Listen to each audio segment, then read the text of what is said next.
Shalom everyone again, this is Amir Tsarfati. I'm live from London, Heathrow. I am at Terminal 5, waiting for my flight to Washington, D.C. So I have a hotel room. I'm going to stay here for a few hours.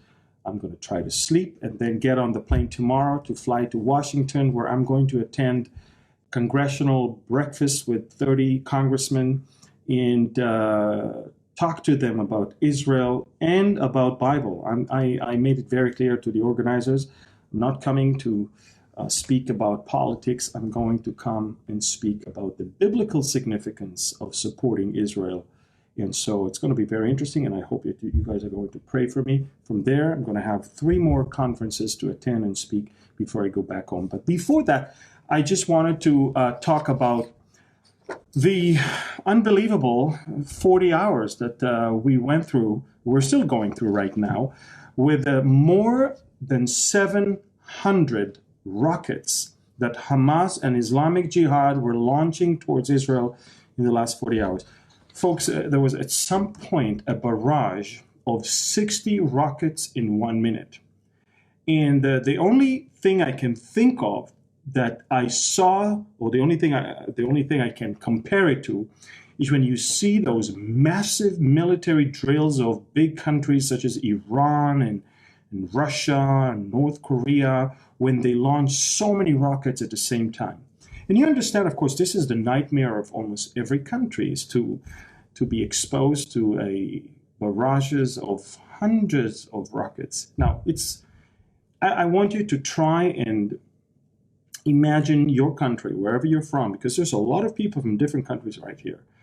Imagine that your country is being attacked right now for 40 hours with barrages of altogether more than 700 rockets that are launched towards very heavily populated areas, big cities such as Ashkelon and Ashdod and other cities around. I want you to try and understand what it means to live under such a condition. And the funny thing is that while those rockets were flying towards Israel, the Hamas was showing parties going on in Gaza. There were some birthdays and weddings. I mean, they were just celebrating. I mean, you would think they're the poorest people on planet Earth. They're having fun there, while our people have anything between 5 seconds to 2.5 minutes to run, depends how close you are, to run to take cover before the rocket might hit you. And Israel, over the last 48 hours, launched 320 strikes on terrorist targets. 320. So they are sending rockets, and that gives us, of course, the legitimacy to go and strike back. Israel has a bank of targets, like I think every country should. But this time we really surprised them. And let me explain how. What happened is, and first of all, you know what? Let's stop. Let's go back. Why did this whole thing happen? Tomorrow, the Ramadan begins. Ramadan is, of course, the most important month in the calendar of the Muslims. It's a whole month where they fast throughout the day and eat throughout the night. And this is the month where you spend a lot of money on festive dinners, of course, every night. And then at the very end, you have the Feast of Sacrifice and all of that. So this is a month where we know that they pray more times, they are more dedicated. By the way, when you fast throughout the day, you're way more focused. I just want you to know. You're way more focused, you're sharper. And so they eat only at night, then they go to sleep, and they continue to fast all throughout the day. And normally, like in every country, when you get into a holiday, there's extra expenses, and of course you want to have big dinners and all of that. And a lot of people in Gaza don't get salaries because, of course, Hamas is not paying them anything. Hamas is brutally literally robbing his own people. And then every time the people are trying to demonstrate against the Hamas, of course, the people of Gaza is nothing against Israel because they understand the ruler of Gaza is not Israel, it's Hamas. Then Hamas is shooting and firing at them live ammunition and immediately suppressing everything there. So what happened is Hamas said, we want money. And up until now, Qatar used to send a specific envoy with literally pieces of luggage, suitcases full of cash, believe it or not. Now, why is it that they want cash? Let me ask you. How come they don't want it as a wire transfer? How come they don't want it to go towards specific thing? Because terrorists always want cash. Remember that. When Obama paid Iran, he paid Iran billions of dollars in cash. And so Qatar is paying the Palestinians, so to speak, salaries or so to speak, allowances in cash. Now, because Israel is having a border, a joint border with Gaza, and we have 2 million Gazans there, and we understand the desperate situation there, we have allowed that money to flow in order for the Gazans to at least get something. Apparently, Hamas got very greedy, and they, the more you give them, the more they want. And so they didn't get their money on time, not from us, but from the Qatari representative. And when everybody were looking for him, where are you? He's in Washington, D.C. right now. He's in America. He says, what do you want from me? I'm busy. I mean, I have some medical issues that I take care of in Washington, and so don't expect me to come. So the Gazans are saying, okay, the Qatari guy is not coming with money. We want money. Nobody is going to give us money. How do we get the attention of the world and the Qataris that we need the money? Oh, it's very simple. We fire rockets at Israel. It always works. Every time we need something, the easiest thing is to fire rockets at Israel. Now, watch this. Everybody's watching them doing that. The Israelis are watching them doing that. This is why they voted for Netanyahu. Because the Israelis know the progressive, lunatic, crazy left liberals who wants to give the Palestinians more land will give us another Gaza in the heart of Israel if we evacuate more and more land and give it to them. So Gaza is the biggest example of why we should not give the Palestinians a state, because Gaza is almost a state by itself with its own borders, its own government. We're not there. And the way they run themselves is a mafia that wants money and that is very, very cruel to its own people and is using terrorism. So you understand that Gaza is probably the greatest example of why a Palestinian state can never work. So what happened is Israelis are watching it, and that's why they voted Netanyahu. But not only the Israelis are watching it. President Trump is watching it. His staff are watching this. Secretary Pompeo just said that Israel has all the right to defend itself. Hello? What country will not defend itself when it's attacked by 700 rockets within 40 hours? So basically, Hamas is causing the number one superpower in the world, which is the most relevant one right now as far as the dealing with peace between the Israelis and Palestinians, to be absolutely convinced that a Palestinian state cannot be a solution, and that any solution where Hamas stays with arms and not being completely disarmed can never, ever bring peace or lasting peace to the region. Now, let me also explain. So it started with them wanting money because the Ramadan begins tomorrow. Qatari representative is not there. They're shooting rockets. Israel decides this time it's not going to work. If last time, which was just about a month and a half ago, you did it, this time we're not going to allow it. And Israel did 4 things that we did not do in previous times because we didn't want to cause Hamas to fall, because somebody has to rule those 2 million Palestinians, and we sure don't want to be there. So we normally always got to the point where, okay, you did yours, we attacked ours, and okay, let's have a ceasefire. This time, Israel said, okay, you guys went a little bit too far, and we are not going to tolerate that. And Israel is now striking of the 320 targets that Israel striked. Let me tell you what we did. For the first time in quite a long time, we started assassinations from the air using drones. We have very, very quality intelligence. We know exactly where the commanders are, who is in charge of what car he's driving, what color the car is, where is the car, and we strike the car the minute it drives on the road and kill the person. The guy that we killed today is the guy that is in charge of transferring all the money from Iran to Hamas and Islamic Jihad. He's the money guy. He's the key person to get the money from Iran all the way to those terrorist organizations. So you understand, terrorist organizations will always produce terrorism. Terrorism always needs cash. The number one sponsor of terrorism in the Middle East is Iran. The money goes all the way through that person, and he's the one who gives them. And they don't give it to hospitals, and they don't give it to salaries, and they don't give it to schools and kindergartens. They don't give it to the people. They build more rockets and more tunnels and more bombs, and they smuggle so many things.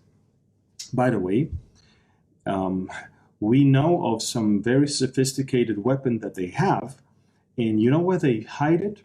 All the commanders, the Hamas commanders, hide the sophisticated weapon in their own houses. Because they know the Israelis will never destroy our houses. We have kids and we have women. And I don't know if you know that Israel is the only army on planet Earth, that when we are about to strike civilian building, we call it knock on the roof. We send a small bomb to just scare the people. It cannot destroy or hit anyone. And we call them and we ask them to evacuate the building. And 2 minutes later, we destroy the building. We call them, then we scare them, and then we strike the building. No other country does it. When you know that terrorists are inside and you know that weapon is inside, and we do that.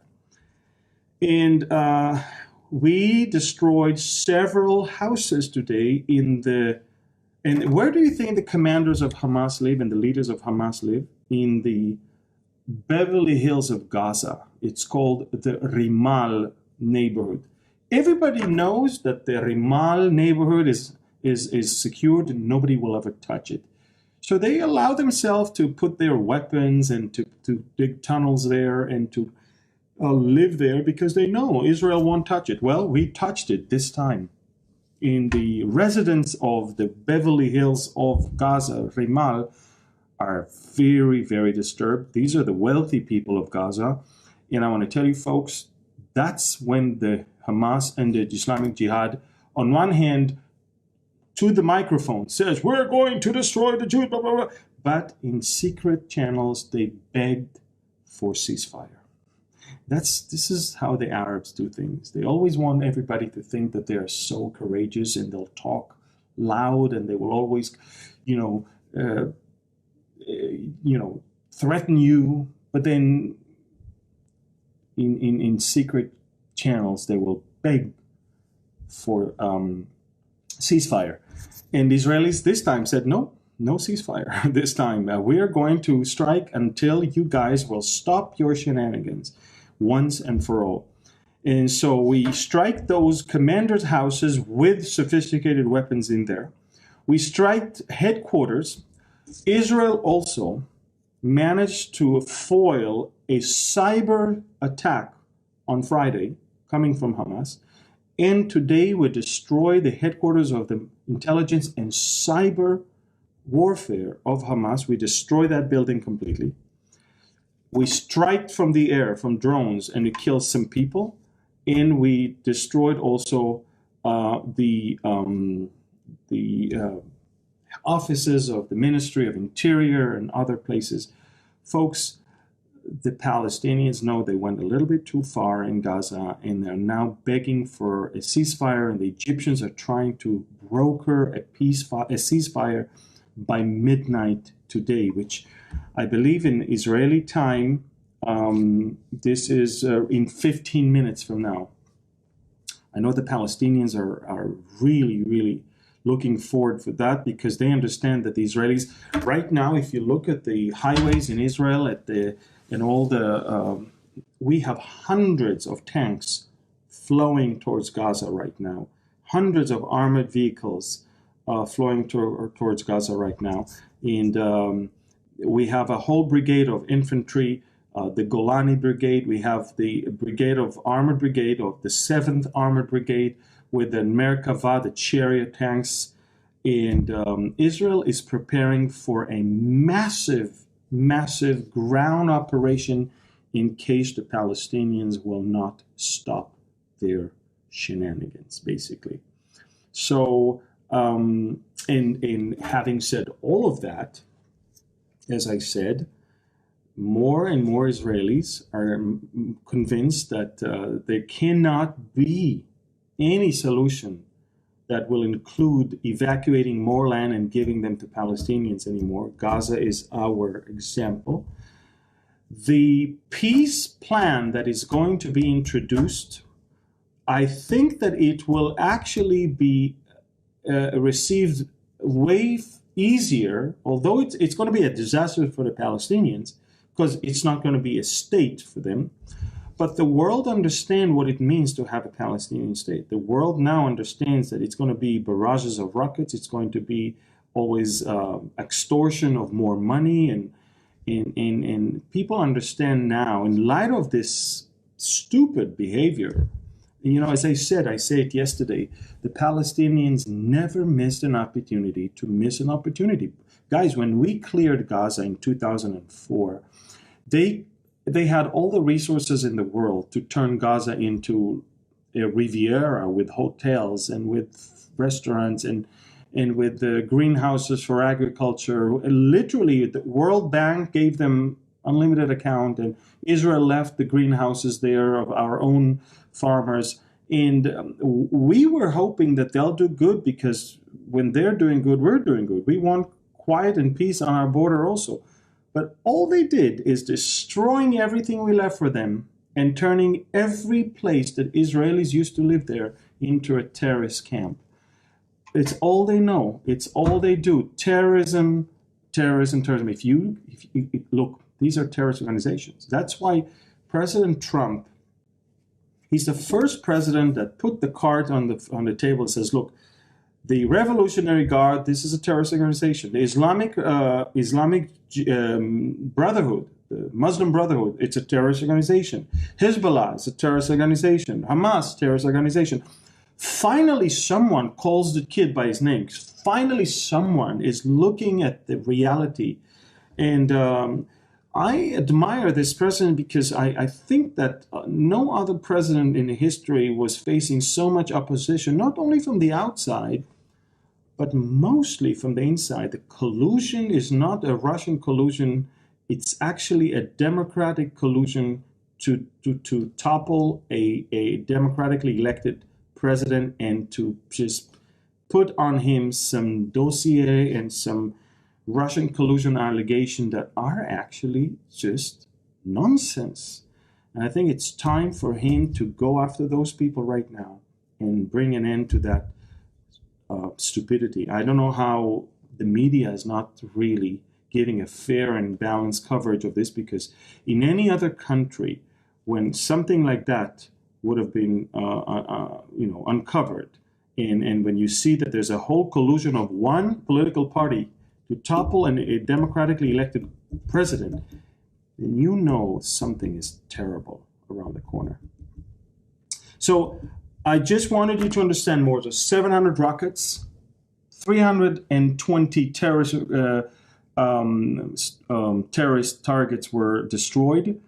Unfortunately, the terrorists used the Cornet laser-guided anti-tanks missiles, Russian-made, that they have. And today, 4 Israelis got killed. If the first phase yesterday went without any casualties, unfortunately, starting from 2 a.m. this morning, a direct hit in the city of Ashkelon, and then we have another city and another one in Ashdod just a couple hours ago.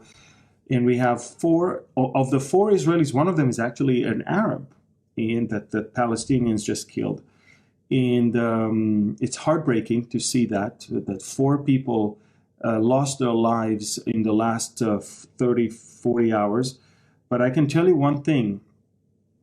If you told me that 700 rockets would fly and hit populated areas and only 4 people would kill, I would still call it a miracle. I would call it a miracle because I know exactly what those 700 rockets are capable of. And I know that at least in 2 cases, they were using those vicious Russian-made Kornet laser-guided anti-tank missiles, and they hit some vehicles. And these are very, very bad guys. So, guys, that's what is going on there right now. They want money for the Ramadan. The Qatari guy that always give the money, Santa Claus for them, did not show up this time. And so they're angry, and because they're angry, they shoot at Israel. And if that's how the Middle East should be run, by a group of terrorists that whenever they need something, want something, and they want to get whenever they're frustrated and they want the attention of the world, they just shoot rockets. If that's how we want things to be done, then give them a state. If you don't want that, then fight them. And you know, the problem is that the world still fails to understand that these people are not a nation. They've never been a nation. There is no nation called Palestinians. They never lived as a nation. They hate each other guts more than they hate us. By the way, we estimate roughly 10 to 20,000 Gazans that are leaving the Gaza Strip towards Europe every month via Egypt, because it's terrible to live in Gaza. It's terrible to live in the West Bank. I mean, their own governments are terrible to themselves. And I want to tell you something. Israelis, not only that they don't leave, they come from all over the world. Jews are coming to the land of Israel. So we see that the enemy that wanted to kill us from within is now leaving, and the Jewish people that used to be far away are now experiencing so much anti-Semitism all over the world that they're now coming back to their land. And to me, this is prophecy being fulfilled. The Jewish people are returning back to their land. And as you know, and I've always said that, the biggest danger of Israel is not the Palestinian, it's not a Palestinian state, it's the enemies that are coming from the north. It's the big, massive armies of big countries that it's not Hamas or Islamic Jihad. By the way, we could have destroyed them long ago. We don't want to. We don't. With 2 million innocent Palestinians are living under the terrorist regime of Hamas, and we feel sorry for them. We feel bad for them, and so we try as much as possible not to hit the civilian population and only to strike the terrorists. But those terrorists, you know, there was one case today where a Palestinian rocket exploded. Their own rocket fell in the wrong place, exploded, killed a pregnant lady and, her, of course, an unborn child and another baby. And the Palestinians blamed Israel for that. They shot the rocket. Unfortunately for them, it didn't make it. And then finally, Arab media is no longer that deceived. And they reported the Israeli claims that it was a Palestinian rocket after all. And the Palestinians know that it was their rocket. But of course, it's easy in front of the camera to shout and scream, "We're being attacked." They forget to say that they started shooting rockets. And what do they expect us to do? Nothing. So when we strike, now, by the way, 2 things. The United Nations Human Rights Council that is attacking Israel every second is keeping quiet. Now watch this. The Palestinians are shooting at Israeli civilian population. And they're shooting it from civilian populated area in Gaza. So it's a double crime that they commit. And I hear nothing from the Human Rights Council of the United, nothing. That's how I call them. You see the hypocrisy. Now, once Israel retaliate and the Palestinian says, oh, we're being killed, immediately very, very urgent meeting of the Human Rights Council to condemn Israel. Now, how stupid it is. Now, you can fool some people all the time or all the people sometime, but you can't fool all the people all the time. And I think that it's about time that the world will get his head out of the sand and just understand that they're being fooled and played by the Palestinians, and it's time to move on. And I think President Trump got it, and I think his team understands that unless the world around us guarantees that the Palestinians are not having their own state, but they're having some sort of I would call it autonomy, with no weapons and no rockets and nothing. And unless the Arab world around them is contributing to the financial in the economic development of the Palestinians, unless that, nothing's going to happen. And I think that the Trump peace deal is about that, helping the Palestinians in economic development, in creating a situation where Israel will be able to live and tolerate it, and it won't be anymore a case for battle between the two. This is it, folks. I just wanted to, I guess, give you an understanding of what is going on. I want you to know that all of this will lead eventually to the Palestinians not having a state, I believe. And I believe that that is exactly the reason why Netanyahu is back in power, is still in power, because the Israeli left, the crazy liberal lunatics that live in La La Land, I don't know where they live, thinking that giving more lands to the Palestinians will solve the problem. Having peaceful solution. What peaceful solution? They want everything. Peace. The only peaceful solution they want is us out and they take over the whole thing. Or they add to our population all of theirs, so they will eventually take over from within. That's not going to work. And that's it. And we are welcoming them going back elsewhere. But I'm just telling you, folks, I see that. And look, I just left Israel. It looks like there's a big war there, but I'm very confident. I'm not afraid. I've got 2 kids in the military right now. My daughter just pledged her allegiance to the Israeli military today in a ceremony without the parents. She received a rifle and a Bible. The Bible is why we're here. Maybe the rifle is what we use to defend ourselves, but the Bible is the deed. Why we're here. Palestinians have no Bible to say that this land is theirs. They don't, even the Quran doesn't say that this land is theirs. Jerusalem is not even mentioned one time in the Quran. The Arabs cannot claim ownership over the land besides ever since the 6th and 7th century AD, when they conquered it.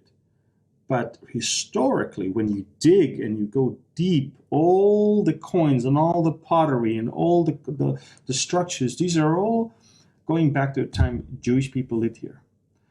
Ancient Hebrew, you don't find ancient Arabic here.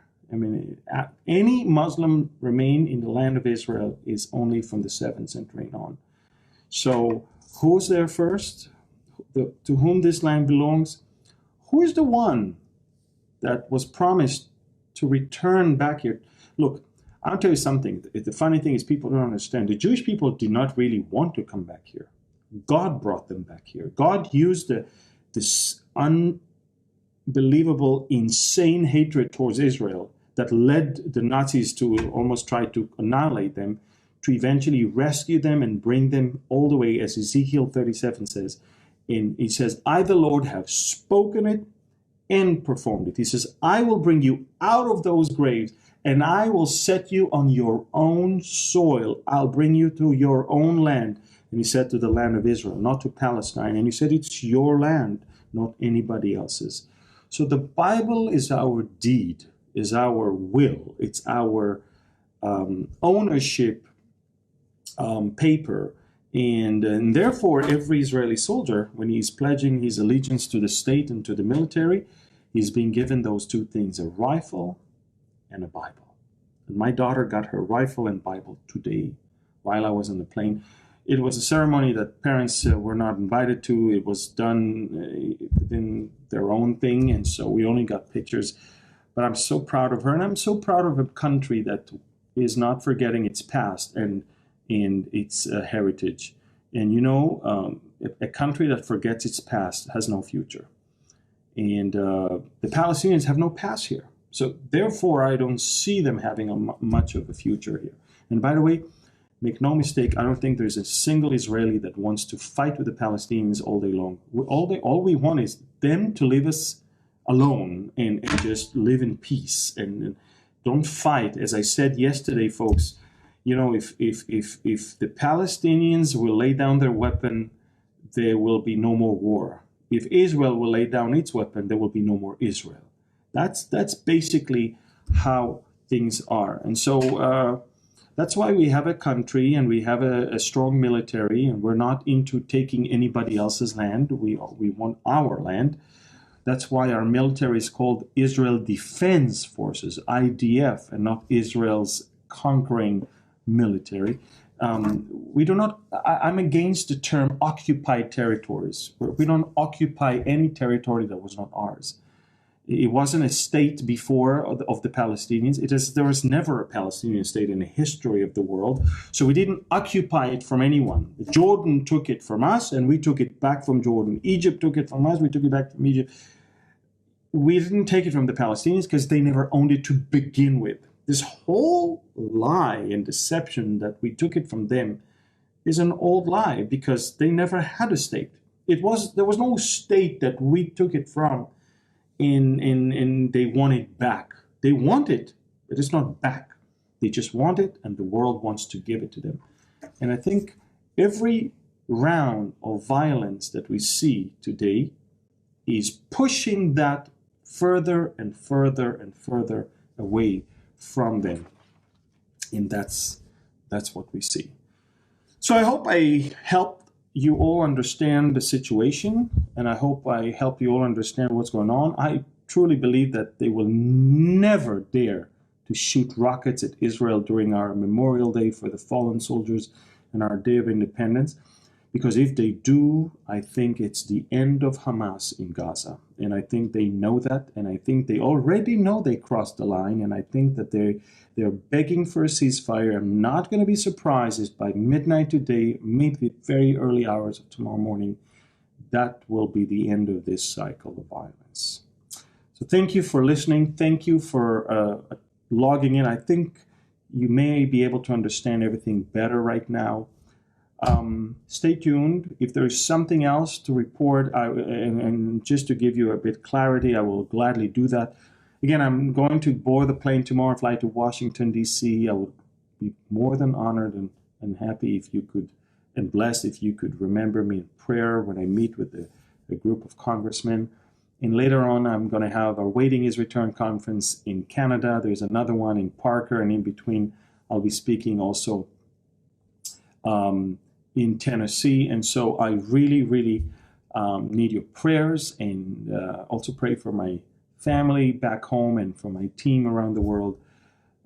We've encountered a lot of attacks, and we trust and count on your prayers, as always. Let me end up with the Aaronic blessing. Yevarechecha Adonai v'yishmerecha. Ya'er Adonai panav elecha v'yichuneka. Yisa Adonai panav elecha v'yasem lecha shalom. The Lord bless you and keep you. The Lord shine his face upon you and be gracious to you. The Lord lift up his countenance towards you and give you peace. He is our peace. He is the Lord of peace and the Prince of peace. And there will be no peace in the Middle East, in Israel, or in Jerusalem even, until the Prince of Peace will come. So we pray, come, Lord Jesus, come. In his name we pray. Amen. Amen. Thank you. God bless you. Shalom from Terminal 5, Heathrow in London. And next time we talk, I'll be either in the UK, in the United States, or in Canada. God bless you and shalom. Bye-bye.